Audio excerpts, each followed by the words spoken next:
पात्र को पहुंचा के रख दिए मैंने।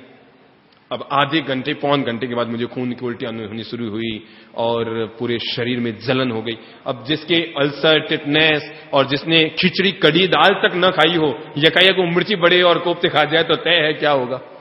अब वो पिताजी महाराज भी अचंभे में आ गए कि मैं गया था आड़ लेने, तब तो बिल्कुल ठीक थे, बिल्कुल मैं पढ़ाई कर रहा था, मैं तो स्वाध्याय कर रहा था, और वापस आया तो एकदम खून की उल्टियां, मैं तो बेहोश जैसे होने लग गया, एकदम निढाल होकर गिर पड़ा। ये कमला जी साहब के पिताजी ज्ञानमल जी पटवार, एम सिंघवी साहब, डॉक्टर साहब सब इकट्ठे हुए। अब मुझे सब पूछे बाप जी कहीं बच, मैं कह नहीं कहीं नहीं खाया, मैं तो कहीं नहीं खाया, हमारी हिम्मत नहीं हो रही कि हमारी मेरी ये कहने की हिम्मत नहीं हो रही है कि मैंने क्या खाया, और कहूं तो समाज में मजाक और हो जाए कि बाप जी तो भी नहीं रख सके, कहीं महाराज बन गया, मेरी हिम्मत ही नहीं हो। वो बाप जी मुझे 10 बार पूछा, बाप जी ने सच्ची बोल बेटा कुछ नहीं, मैंने कहा नहीं मैं तो कुछ नहीं खाया, मैं तो कुछ नहीं खाया, मैं तो कुछ नहीं खाया, मैं तो कुछ नहीं खाया, और हां भरूं तो जूते पड़े मेरे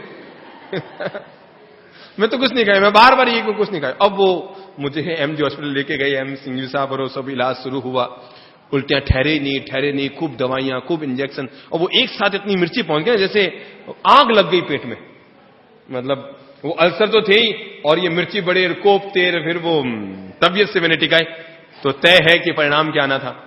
मुझे अस्पताल में भर्ती किया गया, ये वो रात को वो ज्ञानमल जी पटवा जो जी साहब है ना, कमला जी साहब, इनके पिताजी आए और इन्होंने कहा बाप जी कहीं नहीं, कहीं तो आप रहिए, यकायक तो कोई तबीयत बिगड़ो को नहीं, तीन ढंग से खून उल्टे होने सुन, रात तक ठीक था, मैं रात तक गया हूं आपसे, सब आपने दवाई वही दूध पिला गए हूं शाम आपने। तो फिर मुझसे रहा नहीं गया और मैंने उनको कान में कह दिया, मैंने कहा कहीं गलत मेरे और तबीयत न बिगड़ जाए, मैंने उनको कान में कह दिया कि मैंने 2 मिर्ची बड़े खाए और 2 हफ्ते खाए। उन्होंने कहा बाप जी मन की लहर है भाई। आज मैं सोचता हूं, अब इस घटना को घटित हुए 30 साल हो गए हैं, पूरे 30 साल, 30.5 साल यानी 31 साल होने आए इस घटना को घटे हुए। आज मैं जब चिंतन करता हूं तो मुझे लगता है नहीं, मन में लहर कभी भी किसी भी समय और किसी के भी मन में उठ सकती है, और वो लहर कौन सी होगी इसका पता नहीं चलता, वो लहर कौन सी होगी इसका पता नहीं चलता।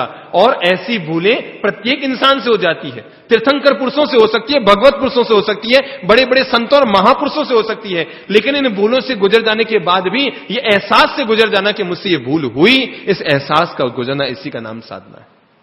तो जब मन में लहर उठती है आदमी के मन में, तो आदमी बहाव में बह जाता है। आदमी के संसार की धारा कब शुरू होती है पता है?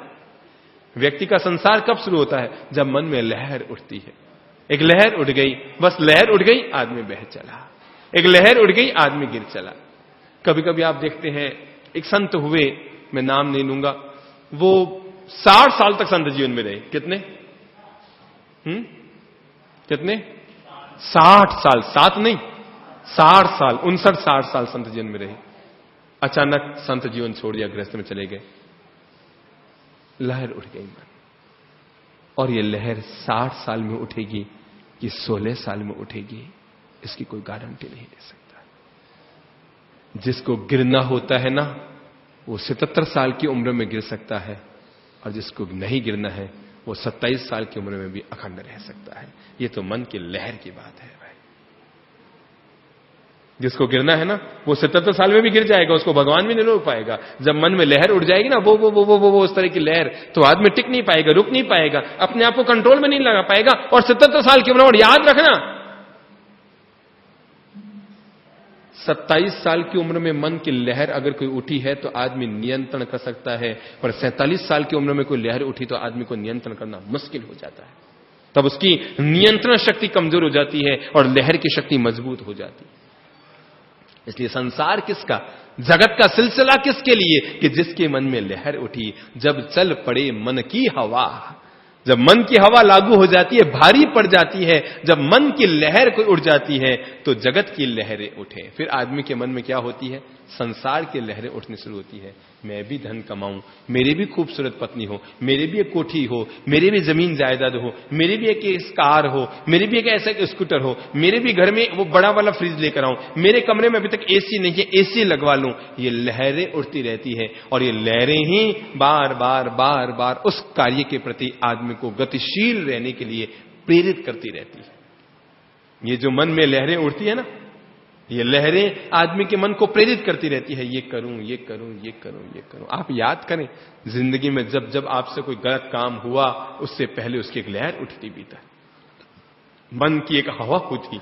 हाँ, आप बह चले थे, आप जान रहे थे कि मैं गलत कर रहा हूं, गलत कर रहा हूं, गलत कर रहा हूं, पर बाकी सब लहरों पर मन की लहर भारी पड़ गई और आदमी गलत काम करने के लिए बढ़ चला। वो समझ रहा है, वो भीतर से जान रहा है कि जो मैं कर रहा हूं वो गलत है, मेरे द्वारा जो हो रहा है वो गलत है, लेकिन इसके बावजूद आदमी करता चला जाता है, करता चला जाता है, करता चला जाता है, और अंततः फंसता है। तब उसे अकल आती है, अरे मैं उस समय अगर अपनी लहर में न बहता तो आज ये मुसीबत नहीं आती। मन की लहर है। घाटा खाया, सोचता नहीं अगले साल फिर मुनाफा करूंगा, फिर एक बार घाटा, फिर घाटा, घाटे पे घाटा, घाटे पे घाटा खा रहा है, पर मन की लहर है, वो कहती है नहीं नहीं फिर धंधा करूंगा, फिर धंधा करूंगा, और ऐसा करते करते 5 करोड़ के नीचे आदमी आ जाता है, पर लहर से अपने आप को बाहर नहीं निकाल पाता। ये मन की लहर, ये आदमी के मन की लहर, बहाव, भटकन। जैसे कोई ज्वार भाटा उड़ता है ना, ऐसे आदमी के भीतर ज्वार भाटे उड़ते रहते हैं। ये कर लूं, ये कर लूं, वो पालूं, वो पालूं। घर में पत्नी है, पर अगर पड़ोसन थोड़ी सी सुंदर है तो हर बाहर निकलते ही पत्नी के साथ अगर पड़ोसन सामने आ जाए, आदमी की आंखें जाती है, आदमी के मन में लहर उड़ती है, काश मेरी शादी इससे होने की बजाय इससे होती तो। हर आदमी के अरमान, हर आदमी की सोच, हर लड़की ये सोचती है मेरी शादी सलमान से होती, मेरी शादी गोविंदा से होती, मेरी शादी उससे होती। अरे भाई, होगी तो वही जो करम फूटे के भाग में लिखी है, वही तो होगी ना। पर वो अरमान, वो लहरें आदमी के मन में उठती रहती है, उड़ती रहती है, उड़ती रहती है, और परिणाम हाथ से बुरे काम कम होते हैं। नोट कर लीजिएगा, हाथ से पाप हम कम करते हैं, हाथ से गलत काम हम कम करते हैं, शरीर से गलत काम हम कम करते हैं, लेकिन अपने मन से क्या होता है? अपने मन से गलत काम हम ज्यादा करते हैं। हाथ से हमने किसी को गोली से नहीं मारा, जान से। आपने आज तक किसी को जान से मारा है? कौन कौन है जिसने किसी को गोली से जान से मारा? कोई हाथ खड़ा करे जिसने जान से मारा है किसी को। पर मैं बताऊं, हम सब लोगों ने अपनी जिंदगी में 150 लोगों को जरूर मारा है, हाथ से नहीं, मन से मारा है। भगवान तू इसको ऐसी मौत देना, इस कर्म फुट गए, इसकी ऐसी अकल ठिकाने करना, ये मर जाए, ये सांस मर जाए तो घर में शांति हो, ये ऐसा हो जाए तो घर में शांति हो। हमने अपने मन से हिंसा के हजार हजार उपक्रम किए हैं। जब मन में लहर उठी, हम हाथ से कर नहीं पाए, बाकी करने में कसर नहीं छोड़ी थी हमने। मन में सोचते थे भगवान इसको ऐसे, इसकी ऐसी अकल ठिकाने करना, ये बड़ी इतराती है, बड़ी यो चलती है, इसकी एक और अकल ठिकाने करना, इसका एक और घमंड चूर चूर करना, इसके साथ एक और भगवान इसकी तो अकल ठिकाने कर, बस एक काम वार तो कर, एक बार इसको तो नीचे पटक दे। और आपको नहीं मालूम, ऐसा सोच सोच के कर करके हमने अपने अंतर मन में कितने हिंसा के उपादान पैदा किए हैं। इसलिए आदमी शरीर से बुरे काम कम करता है, पर मन से। व्यवहार में उसकी एक पत्नी होती है, पर मन में चिंतन करे। हर व्यक्ति चिंतन करे, उसका चित्त कितनी बार भटकता है, किस किस को देखकर चित्त भटकता है, किस किस के साथ किस तरह की लहर उठती है। वो हर लहर आदमी के जगत की लहर होती है, संसार की लहर होती है, कामना की लहर होती है, इच्छा की लहर होती है, वासना की लहर होती है, और हर लहर संसार की मूर्छा की लहर होती है। तो व्यक्ति का संसार तब बढ़ता है जब चल पड़े मन की हवा, तो जगत की लहरें उठें। पर साक्षी का संसार कैसा? पर जो व्यक्ति मन के बहाव में नहीं बहता, उसके संसार का अंत हो जाता है। जो साक्षी भाव में आ गया, दृष्टा भाव में आ गया, जो मन से मुक्त हो गया, मन के व्यापारों से मुक्त हो गया, मन की गतिविधियों से अपने आप को मुक्त कर बैठा, उस व्यक्ति के संसार का बहाव नहीं, वह तो संसार में वैसे ही सहज ऊपर उठ जाता है, वैसे ही सहज ऊपर जैसे कीचड़ में कमल उठा रहता है। जैसे कि अस्पताल में नर्स रहती है ना, आप में से कोई व्यक्ति है जो किसी बड़ी अस्पताल में कभी भर्ती हुआ है? बॉम्बे में कभी किसी को रहने का काम पड़ा? कोई बड़ी अस्पताल में कभी आपको रहने का काम पड़ा है ना? वहां पर नर्स आती है, सार संभाल करती है, समय पर दवा देती है, ये करती है, वो करती है। वो आदमी सोया सोया सोचता है यार ये नर्स बहुत अच्छी है, देखो कितना ध्यान रखती है। आते ही मुस्कुराती है, और भाई साहब कैसी तबीयत है, क्या हाल चाल है, बिल्कुल दवा टनाटन सब, चलिए आपका बीपी चेक कर लेती हूँ, थर्मामीटर कहाँ है वो चेक कर लेती हूँ, ये कर देती हूँ, वो करती हूँ, समय पर दवा लीजिएगा, समय पर दूध पीजिएगा, ये कीजिएगा। और वो नर्स इतनी मुस्कुरा कर बोलती है, उससे लगता है यार ये तो पत्नी से कहीं 100 गुनी अच्छी है। वो पड़े पड़े आदमी को वो सोचते रहते हैं नर्स कितनी अच्छी है, नर्स कितनी अच्छी है, नर्स कितनी अच्छी है। समय पर दूध देती है, समय पर दवा देती है, समय पर खिलाती है, पिलाती है, बीपी चेक करती है, 2 मिनट घंटी बजाती है, इसमें से दौड़ के आ जाती है। शायद घर पे पत्नी इतनी घंटी बजाती नहीं आती, पर नर्स आ जाती है तो आदमी को लगता है ये नर्स बहुत अच्छी है, देखो कितनी मुस्कुरा कर बोल रही है। पर याद रखना, जब आप अपने घर आ जाते हैं ना तो पीछे से उस नर्स का फोन नहीं आता, भाई साहब आपके क्या हाल चाल है। कर्तव्य, केवल कर्तव्य, केवल कर्तव्य कि आप वहां हैं तो आपकी सेवा है, और आप चले गए तो जो आया उसकी सेवा है।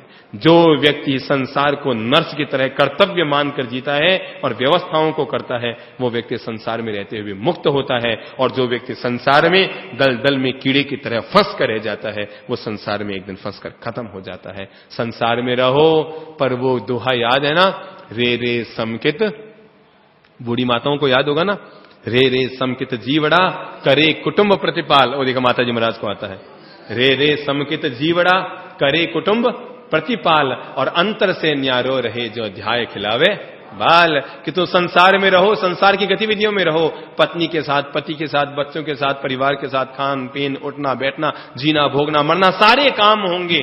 लेकिन इसके बावजूद ठीक वैसे ही जैसे धाय अपने मालकिन के बच्चे को दूध भी अपना पिला दे, पर उसे इस बात का एहसास है कि ये मेरा नहीं है, ये मेरा नहीं है, ये मेरा नहीं है। उस नर्स को एहसास है ये रोगी मेरा नहीं है, केवल कर्तव्य, केवल व्यवस्थाएं, केवल धर्म निभाना है मुझे, और वो कर्तव्य को निभा रहा हूं। जो व्यक्ति संसार में रहते हुए भी संसार के प्रत्येक कर्म को अपना कर्तव्य मान लेता है, वो व्यक्ति संसार में कभी आसक्त नहीं होता है। आज के लिए इतना ही।